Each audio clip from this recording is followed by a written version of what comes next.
welcome back to another episode of NFT Artist Spotlight, hosted by AstroZero. Please like this video and subscribe to our channel. Thanks. All right, so tonight's guest is Painted Prophet. Does a lot of oil paintings and a lot of realistic portraits. And I just want to welcome you here, Josh.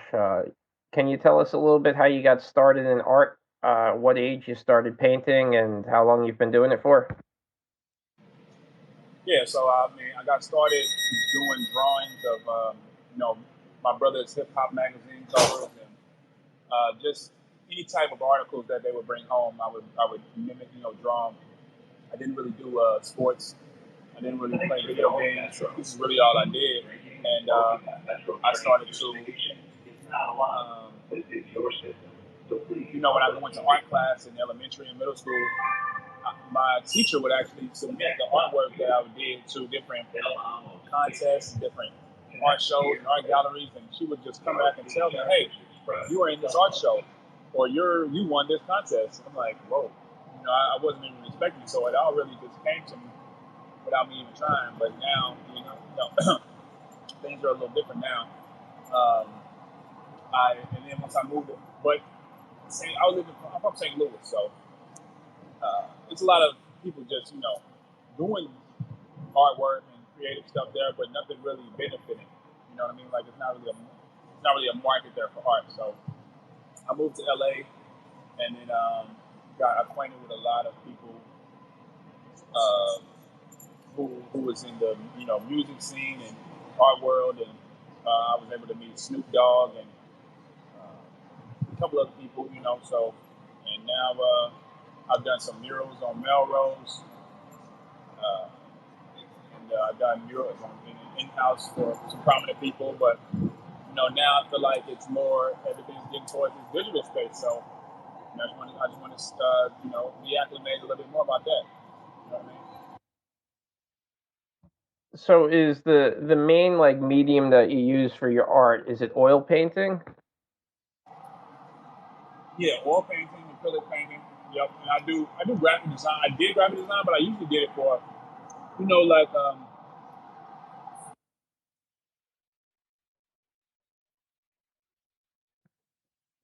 Did I lose you?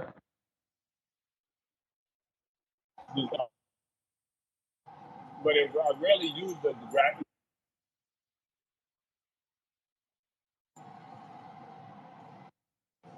Sorry. I rarely. It's okay. Twitter Spaces are rough. I rarely used it, graphic design as the final stage. I usually edit my pictures with, set up the pictures with graphic with Photoshop and things like that. So, but I mainly use oil paint. I mainly use acrylic and things like that. I see a lot of your pieces that you have on Instagram have to do with artists that have passed away, like XXX and Nipsey Hussle and Mac Miller. Were these pieces that were petitions from family members of those, or are these from record labels that they were signed to, or is it just kind of an homage to their career that you decided to do those pieces? That's a great question. So I feel like a lot of my artwork was what I'm called to do. So I rarely just make pieces. I mostly make pieces that heals somebody. You know what I mean? Like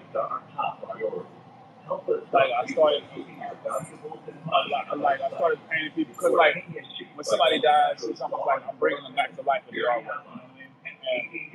And then it became almost like a lane for me, where people started requesting, okay, can you paint this Kobe mural, or can you paint this mural of Nipsey Hussle or somebody else who passed away, and then I just became my thing. And then I kind of felt a way about it, but I started to realize, if I'm a healer, I always knew I was a healer in some form of fashion. And that was just the medium that I was using it for, to relieve people's anger and tension and things like that.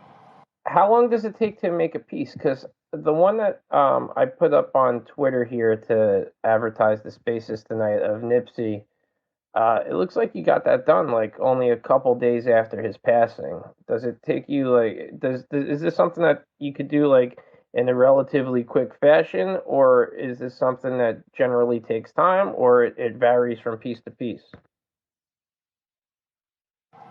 So it definitely varies from style to style. I mean, because that particular style is more abstract, where I kind of focus on the main parts like the eyes and things like that. That I have to really define. But for the most part, it's more like an abstract piece that I'm just flinging a pen around. But there's times which pieces could take. Some pieces could take 3-4 hours. Some pieces could take days. Um, some take a week, up to a week. So yeah, but that particular one took about 4 or 5 hours.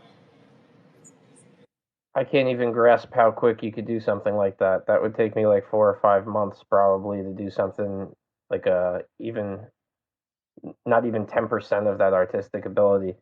So like for somebody like myself that's not artistic, as far as like drawing and painting, is this something that you feel that you could practice at and get better, or having that type of skill, is that something that you're kind of just born with and you have an eye for? See, I actually thought that you just had to have a talent for something like that because that's mastered this over decades. But when I went to college for art, and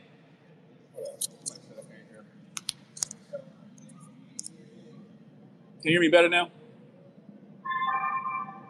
Hello? Yeah.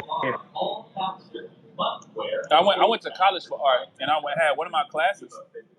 There was a lady, one of my teachers. She had people using rulers and protractors and all these different, math calculations and stuff to make the proportions right, to where that she taught people how to draw as good as me, and I hated that. Like I got mad because it took me 10 years what she took a couple months to teach somebody else using math and protractors.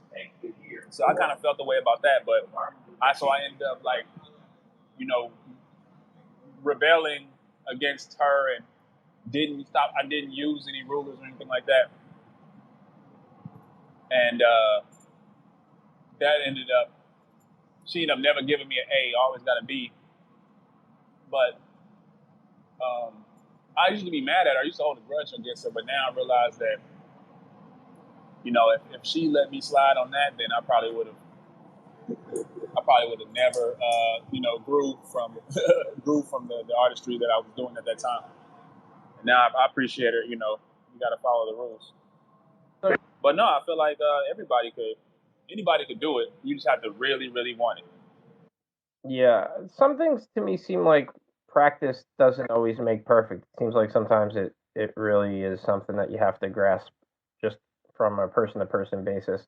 I don't know if I practiced art maybe 10 hours a day, maybe I could do something decent, but I just don't feel like I could do it. And I don't know, maybe that's it.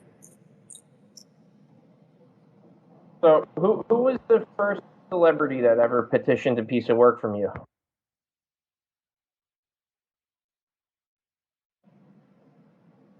It's a good question. Well, see, you say celebrity, so I kind of worked my way up from like the D list, B list.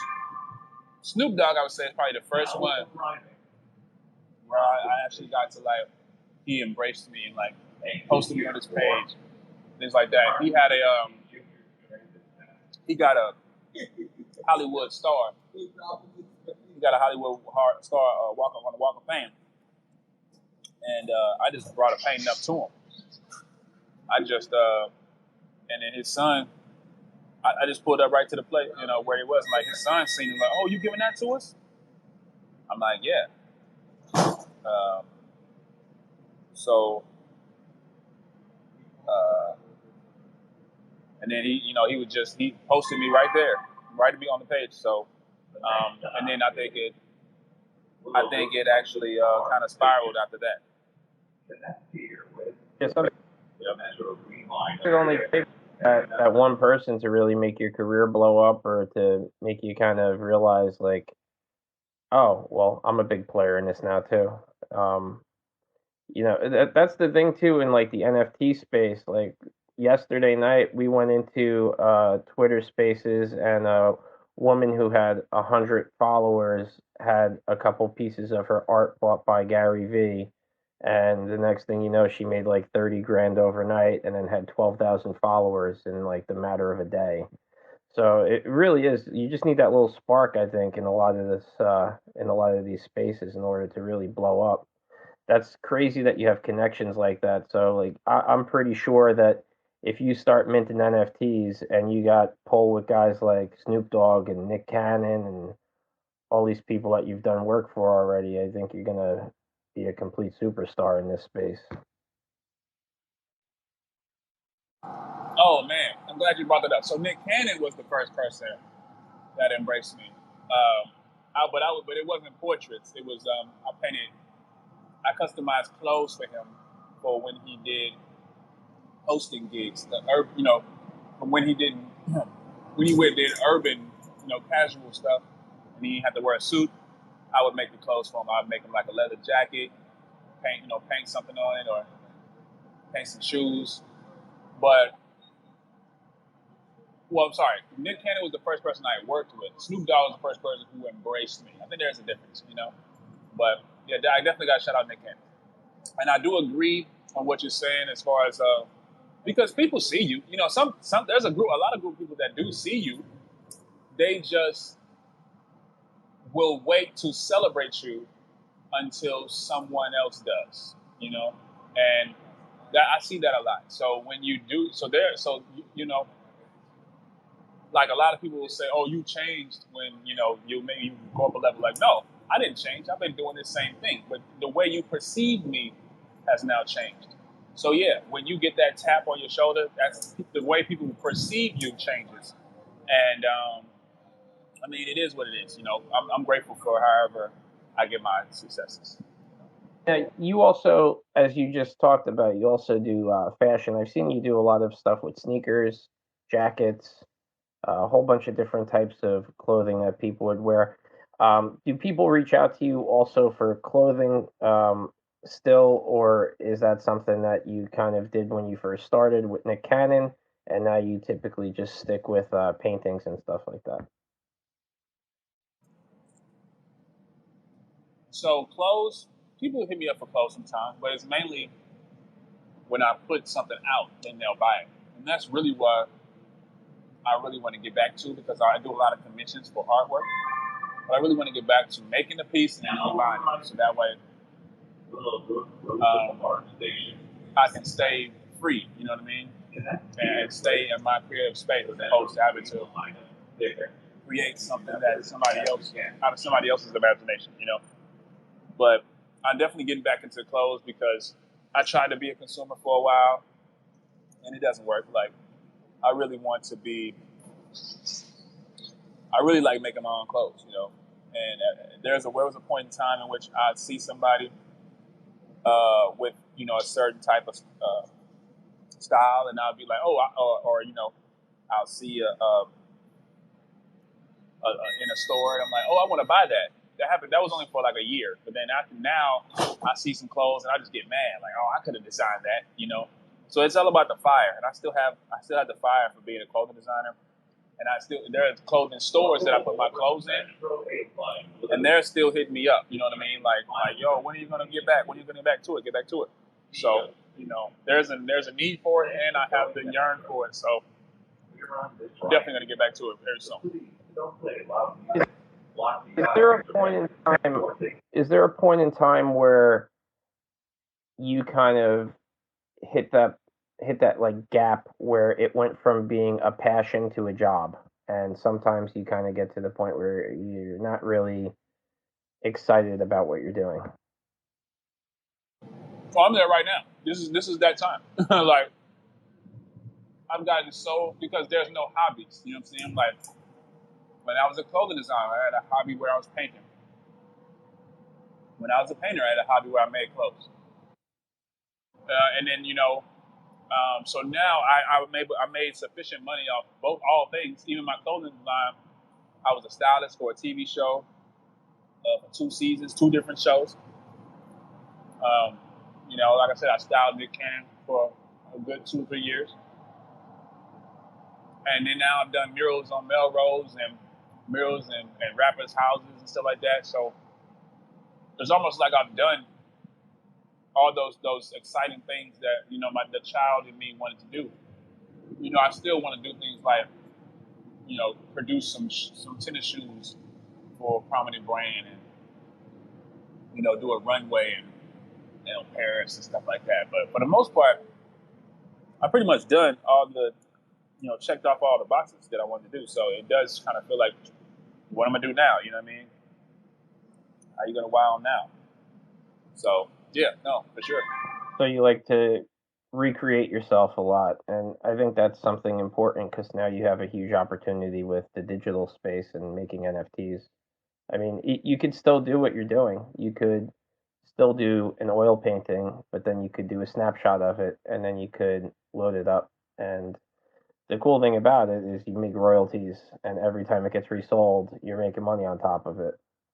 And I know you're kind of new to the NFT space, but I think it's a huge opportunity for you, especially with the connections that you have.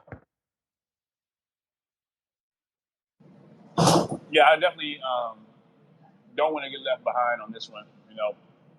Because this, I know this is a trend that's it's kind of like Instagram. If you got in when it started, you could have got verified and got hundreds of thousands of followers just cause. But now you got to really work hard for it.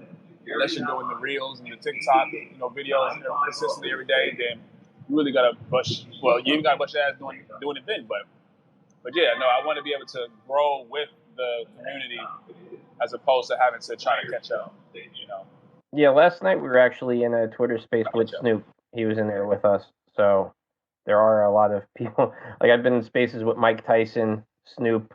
I mean, just crazy people that like I would never ever think that I would be in the same room and be able to talk to. And it's pretty wild, man. Like I'm just a kid from Jersey that really was never anything too popular, and now I'm like talking with celebrities on a daily basis, and it's kind of like we're in the infantile stage of this, and everybody's kind of like at the same playing field. Nobody's better than the other, and it's really crazy how things are just blowing up super fast.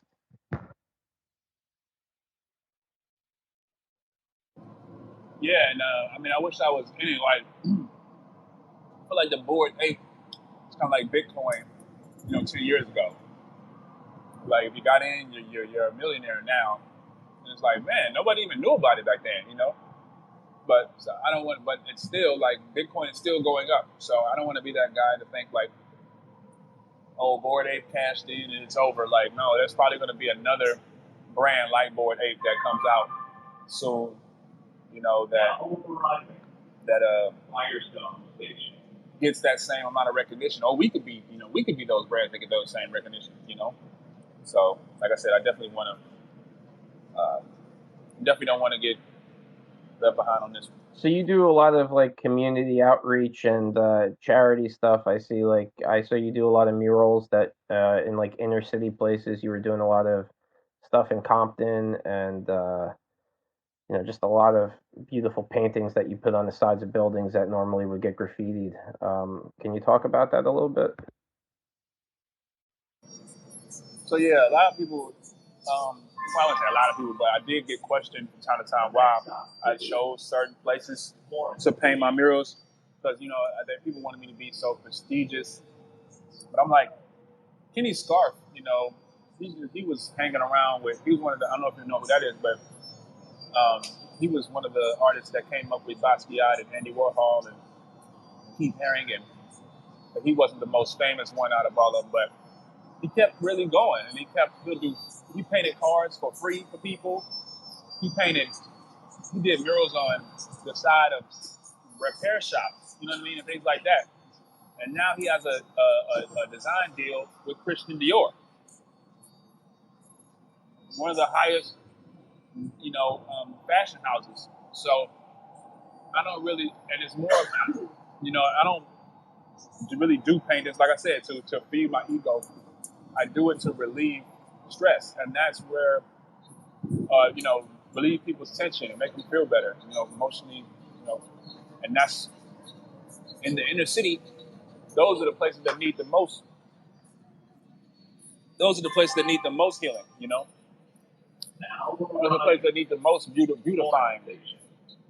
So yeah, I definitely chose a lot more unusual places to do my murals. Do you do a lot of gallery work?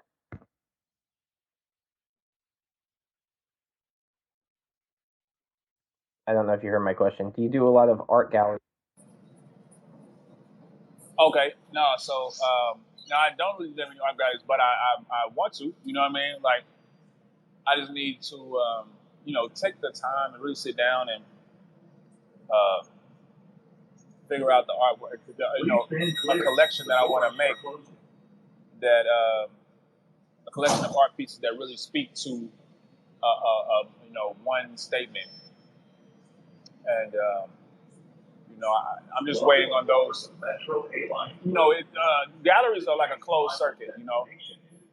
So you have to pretty much wait till they reach out to you, unless you have a manager who is really, like a gorilla, so, or has those connections.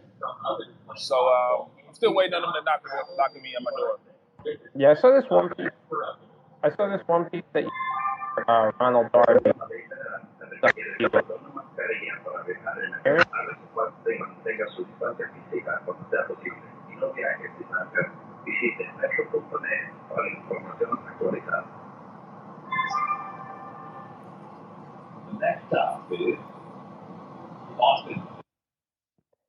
You left your mic open. Sorry about that. I saw a piece that you did for Ronald Darby when he was playing for the Eagles, and it's a big canvas. It's like 5 feet by 4 feet or something like that. Now, is there a huge cost in materials? Like, is there a big overhead before you do something like that? I saw you put tempered glass on it and everything.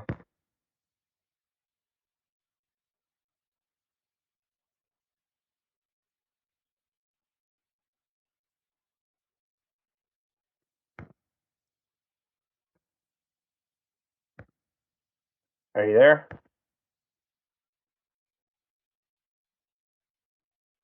He might be. He might be getting rugged.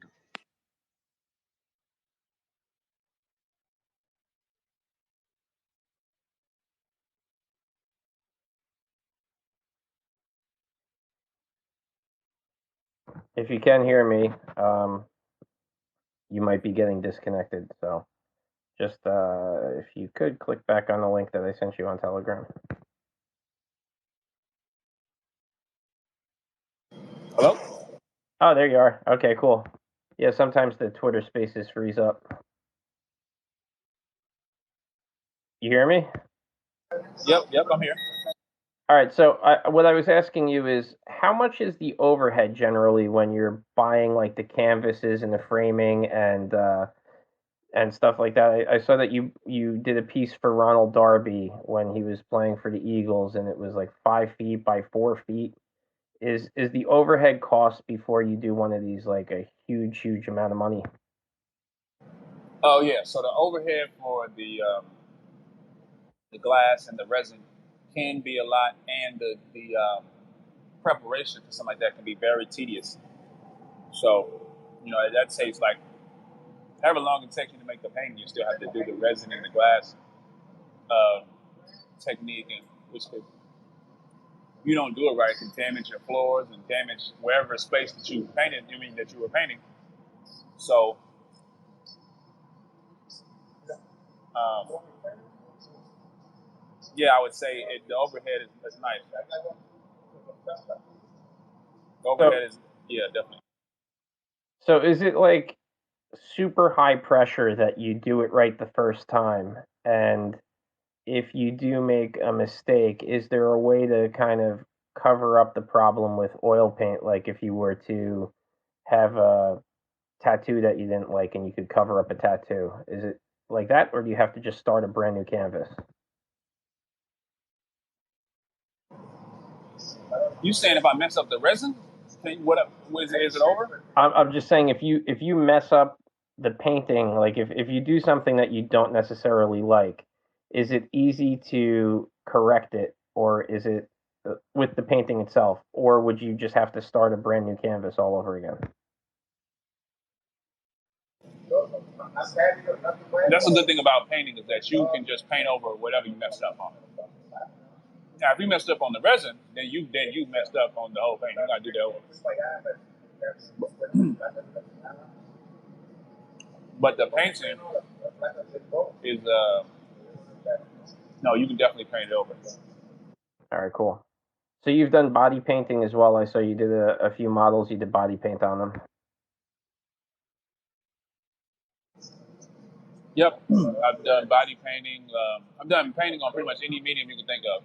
And one of my friends, he's heavy into the body paint, so I didn't want to do it, because I feel like that was his thing, and I don't want to step on anybody's toes. But there ended up being so many times necessary um, that I needed to help him on stuff, and then I just ended up getting in that acclimated in that space. But it's a very high sexual charged community that I don't really want to be a part of. You know what I mean? Like, I mean that I've done it, but like it's kind of toxic. It's fun though, but I didn't want to make a career out of it.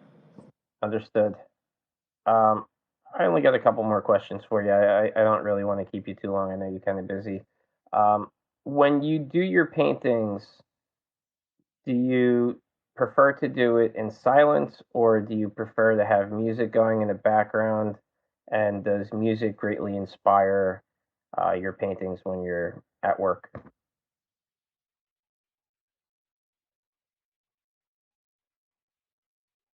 It just depends where I'm at. Like, I mean, like not where I'm at, but like mentally where I'm at.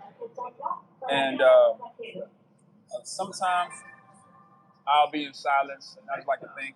Or sometimes, a lot of times I'll be painting in silence on accident because I've been so deep in the thought that I don't even realize that I'm in. The music's not playing, the TV's not playing. But a lot of times, I'll listen to music to start. Like I'll listen to some loud, uh, exciting music to really get me energized. But then once it's time to have some endurance, then I might go on Netflix and binge watch a TV show, that just has 10 episodes, and I just let them play back to back. So the endurance of the show keeps me locked in too. So I have all mediums. It just really depends on where I'm at mentally. You know. I've been binge watching 60 Days In on Netflix, and it's kind of like ruining my days lately. I've been watching it for like 6 or 7 hours of the clip.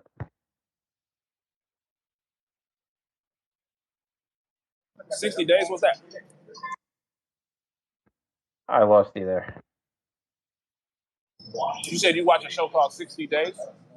60 Days In, they basically like take people from the street and they put them in prison for 60 days undercover, and they got to kind of like make their way around. And I don't know. It's probably fake as shit, but it's entertaining.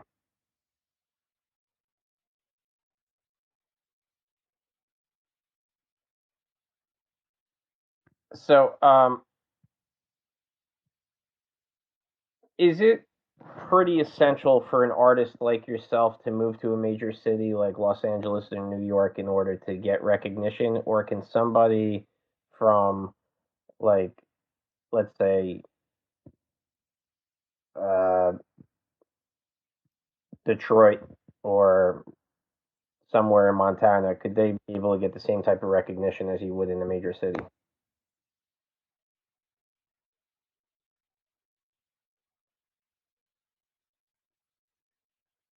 Through the power of social media, you can be in any city now. But when I moved to LA, there really wasn't much opportunity, um, just by just posting online.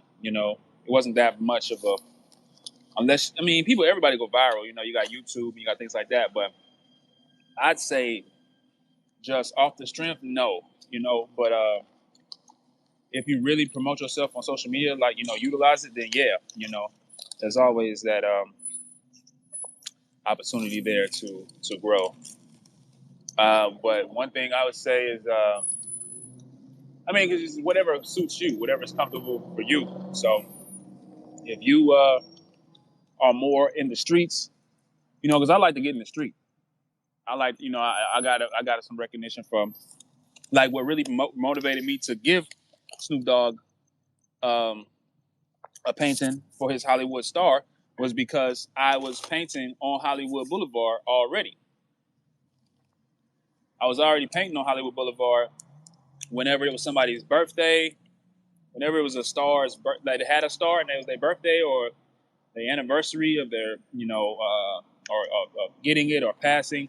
I would go. Not only would I go to Hollywood and, like, paint on top of their star because, all the tourists would come and take pictures of it. But I would dress up like them sometimes too. So, like, I dressed up like Michael Jackson once, and when they painted on his star. Um, uh, I dressed up like Will Smith one time, like the Fresh Prince one time, and painted on his star. So, I like to get in the streets and get my recognition. Like, but like I said, it is really however you do it. But that's really why I moved out of St. Louis, because there wasn't really any recognition that you would get outside of it. Or like, oh, that's nice. Like, but you wouldn't get anything from it, Yeah, gotcha. Hey, if anybody has any questions for Painted Prophet, feel free to shout it out.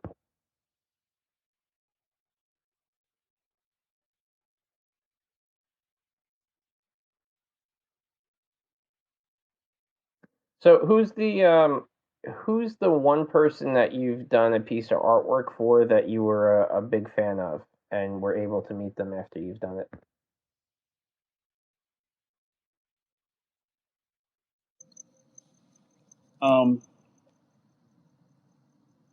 I really had to say Snoop. I mean, because everybody else I didn't really care about. I mean, 50 Cent and Snoop Dogg. Those are probably the two people that are like I feel like are untouchable, kind of like Illuminati status, where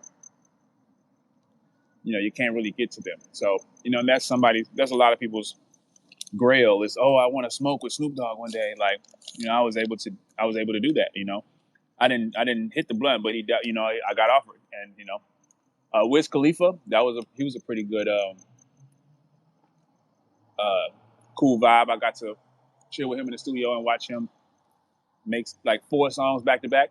And when people say like, "Oh, I made that song. Oh, I made it in 5 minutes." Like, a lot of people be lying when they say that they made the song in 5 minutes. But I sat there and watched Wiz Khalifa, the engineer, play a beat. He'll nod his head for a second, and then we'll just start thinking like some melody, and then just start putting words together, one line after line. All right, record. He'll say a line. Okay, blah blah blah blah. Okay, record. Say another line, and he'll piece a whole song together, or at least a verse and a hook, and like literally like 5 minutes. And then there will be, and I'm kind of acclimated in music and stuff. So when I seen, when I was like, when I would watch him do this, I would be thinking like, oh, he could do that. Oh, he should do this. Oh, he could, like, tweak it like this, or maybe he could say this melody in the background. I kid you not, everything I thought of, he ended up doing it. He ended up doing a melody in the background that was similar to what I was thinking, or he'll say an ad lib, accentuating something he said, to where I'm like, okay, no, this guy is like, when I listen to his music now, I listen to it in a totally different light, because he really knows what he's doing. And so I really liked Wiz's music, but I really appreciated him a lot more after I got to see him work. But yeah, so I would say Wiz, and Snoop and 50 Cent. Yeah, it's pretty magical.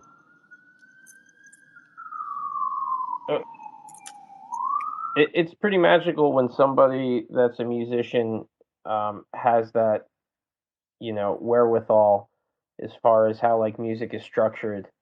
Um, I've been a musician for a long time, but I have friends that you could just hum a beat or hum a melody, and the next thing you know, it's already being recorded, and that's pretty. It's pretty like crazy how people could do stuff like that, like just off the top of their head. And I totally understand what you're talking about when you're saying that. It's almost like magic. Like how the fuck did that just happen?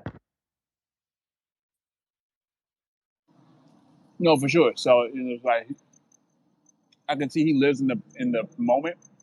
He doesn't think. He just does it. And that's what we're supposed to really do. Like they say, never second guess yourself. Just go with your first mind. I feel like your first mind is your intuition, and I feel like your intuition is your spirit, and I feel like your spirit is really when you're channeling yourself as a vessel, and your angels or whatever medium you're allowing to engage with is feeding you this information. So when you just get a thought, that first thought, or you just get a creative idea, I feel like those thoughts, or you channeled that, because we know everything. We've been here before. We know everything. That's why, like, when you see something, a new invention or a new commercial on TV showing a new product, first time, a lot of time people be like, "Oh man, I could have thought of that," or "Why didn't I think of that?" You did think of it. It just didn't register because you just weren't inspired in that moment. Are you a big basketball fan? I see you do a lot of stuff with Kobe Bryant in it.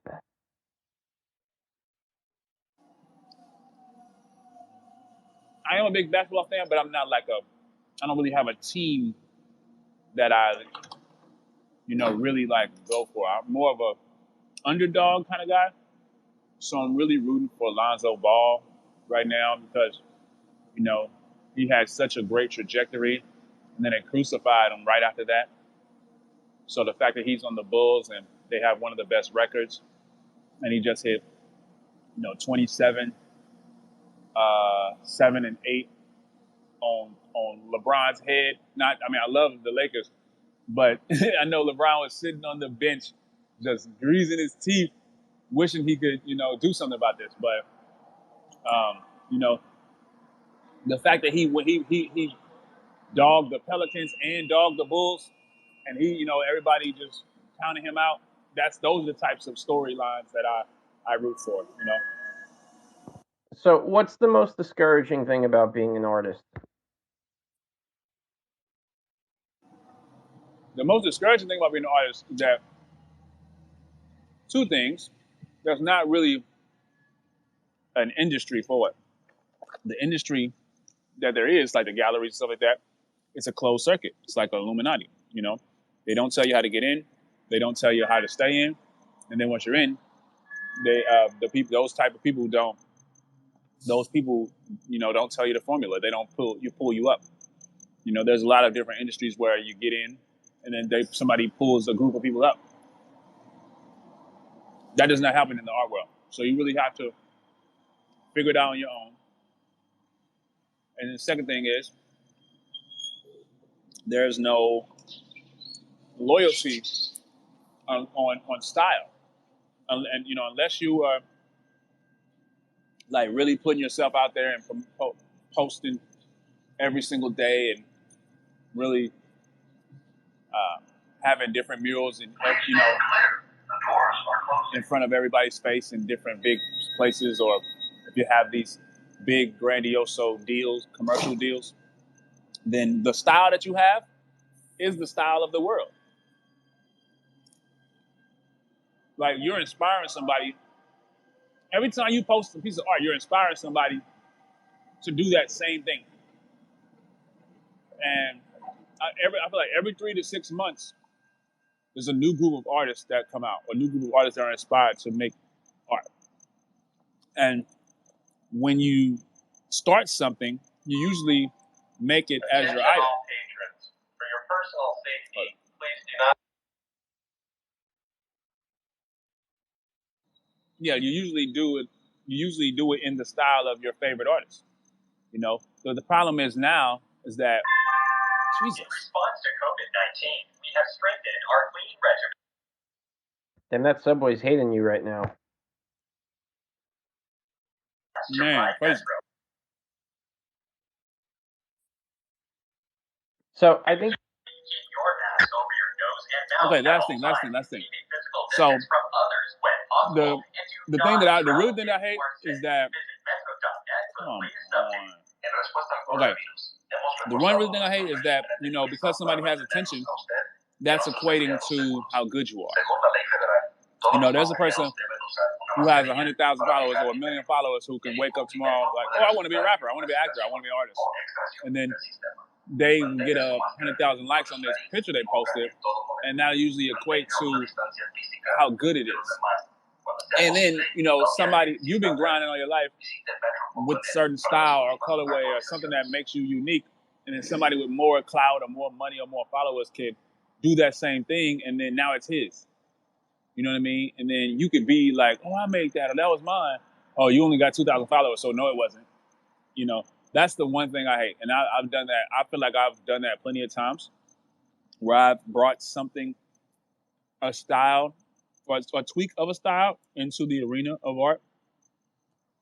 And then there was a group of people like, oh, thanks.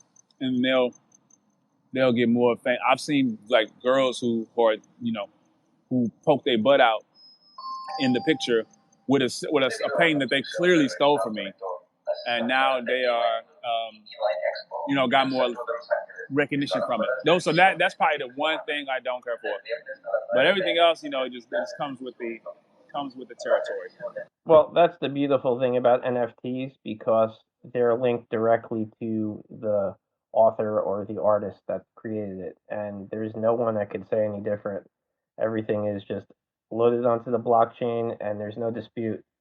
So that's another reason why you should really get into this space. Nobody's going to steal your thunder for sure when it comes to NFTs. And also, like, the community is super supportive. Like, there's nobody that's really haters on each other. Everybody's kind of like so new to it right now that everybody kind of got each other's backs. It's not really a toxic environment. Nobody's trying to like shit on each other or anything like that. So it's really cool, and looking forward to having you become a part of it. I don't know if you saw today, but the Staples Center out there just got renamed to the Crypto.com Arena. So it's going to start being mass adopted, and it's going to be a beautiful thing that's going to be happening very soon in cryptocurrency in the NFT space. Oh no, like Facebook changing their name to Meta, Staples Center name and then changed the name to Crypto.com. Like, I don't even want to know how much money, if this space got sponsored, or how much money was transferred for that. Because, Staples, I'm sure that's a classic name. So I'm sure they had the opportunity, because at the end of the day, it's all about business. I'm sure that Staples has the opportunity to match or pay more to keep the name. And they was like, okay, this is not beneficial for us anymore. So it's not just the fact that they would change their name. Like, how much did they have to pay to put that name up there? And, that's really what it is, because, that really shows the power. That really shows the power of where everything's going. The money that already been made enough to dish it out just to put your name on a building, Absolutely. Yeah, we're gonna get ready to wrap it up soon. But if anybody wants to say anything to Painted Prophet or ask him a question before we wrap things up, I promised them we were only going to keep them for 45 minutes today. I don't really want to break my promise. So, anyone has any questions or anything, feel free to shout it out. What's been your biggest hurdle in growing your brand? The biggest hurdle is adopting new techniques while sustaining a style that a brand recognition. Like, to evolve but not change is like the hardest thing to do, Like, there's always going to be a new trend. So so the two things you have to do, you have the option to, you have to adapt or you have to stay the same. Now, I know this sounds like, obviously, of course, but I've seen brands that will, let's talk about clothing lines. I've seen brands that would, whatever style that they were doing, they would be so concrete on this that when the new trends came out and they were still doing it, it was like, y'all done washed up. Now, like, y'all not up to date with the times. And then now I see them still doing this same style of coming out with these same type of clothes. 2 years, 3 years pass. But then that third year, that fourth year, or that fourth season, where that style is trendy again, that now it's like they own it. Now they're like gods. So if you can keep a style, if you can create a style, and then keep it even when the trends change, everything comes full circle. So then when it does come back around and you're still doing that, now you're going to be like a GOAT in that area. So that's the real question. Like, do I adapt and move with the times, or do I stay because you could turn into a blockbuster and then become a dinosaur. But I've seen people who stayed the course and stayed the same way, like Polo. Like Polo, you whatever they've been making that forever. But every 2-3 years, they'll become a trend again, and he's doing the same thing, and now he's a billionaire. So that's the decision you have to make, is to adapt or to stay the same and just wait for the tide to come in for you. That was the most real shit I've ever heard in my life.